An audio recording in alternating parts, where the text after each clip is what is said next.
നമ്മുടെ കേരളത്തിലെ ഒരുപാട് ടോപ്പ് ആയിട്ടുള്ള കൺസൾട്ടൻസീസ് ഒക്കെ ആയിട്ട് സംസാരിച്ചിട്ടുണ്ടായിരുന്നു. പക്ഷെ എന്റെ പ്രൊഫൈൽ കുറച്ച് കൺഫ്യൂസിങ്ങും അതുപോലെ തന്നെ കുറച്ച് റിസ്കി കോംപ്ലിക്കേറ്റഡ് ഒക്കെ ആയിരുന്നു. ഹലോ എവ്രിവൺ, എന്റെ പേര് അശ്വതി. ഞാൻ നാട്ടില് എറണാകുളത്താണ്. ഞാനിപ്പോ കറന്റ് ഉള്ളത് ഓസ്ട്രേലിയയിലെ ബ്രിസ്ബെയിൻ എന്ന് പറഞ്ഞ സ്ഥലത്താണ്. ഞാനിവിടെ മാസ്റ്റേഴ്സ് ചെയ്യാണ്.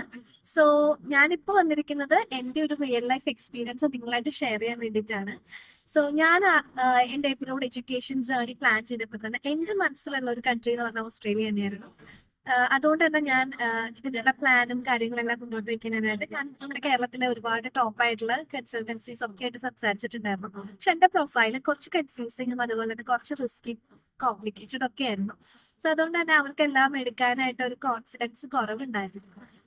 അപ്പൊ അതുകൊണ്ട് തന്നെ ഞാൻ പിന്നെ കുറെ എന്താ പറയാ കുറെ റിസർച്ച് ചെയ്ത് കുറച്ച് ഫ്രണ്ട്സിന്റെ ഒക്കെ സജഷൻ ഒക്കെ മേടിച്ചതിന് ശേഷമാണ് അറ്റ്ലാന്റിസ് ഇമിഗ്രേഷൻ കൺസൾട്ടൻസിനെ അപ്രോച്ച് ചെയ്തത്.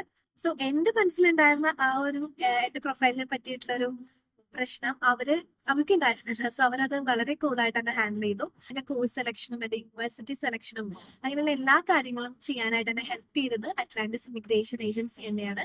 അതുപോലെ തന്നെ എന്റെ ഫെർദർ ആയിട്ടുള്ള വിസ കിട്ടിയതിന് ശേഷമുള്ള എന്റെ ഫ്ലൈറ്റ് ടിക്കറ്റ് ബുക്ക് ചെയ്യുക, അങ്ങനെയൊക്കെ നമുക്ക് കുറച്ച് സ്ട്രെസ്ഫുൾ, നമ്മൾ പുറത്ത് പോയിട്ടില്ല. അപ്പൊ അങ്ങനെയുള്ള കാര്യങ്ങൾ തന്നെ എന്നെ ഹെൽപ്പ് ചെയ്തത് അഫോർഡബിൾ ആയിട്ടുള്ള ഒരു രീതിയിൽ തന്നെ ഫ്ലൈറ്റ് ടിക്കറ്റ് യൂഷ്വൽ പ്രൈസിനേക്കാളും കുറച്ചുകൂടെ കുറച്ച് ബുക്ക് ചെയ്യാനും കാര്യങ്ങളും എന്നെ ഹെൽപ്പ് ചെയ്തത് അറ്റ്ലാന്റിസ് ഇമിഗ്രേഷൻ ഏജൻസി തന്നെയാണ്. എബ്രോഡ് ജേർണി, എഡ്യൂക്കേഷൻ ജേർണിയിലേക്ക് പ്ലാൻ ചെയ്യുന്ന എല്ലാവർക്കും ഞാനത് സജസ്റ്റ് ചെയ്യാണ്.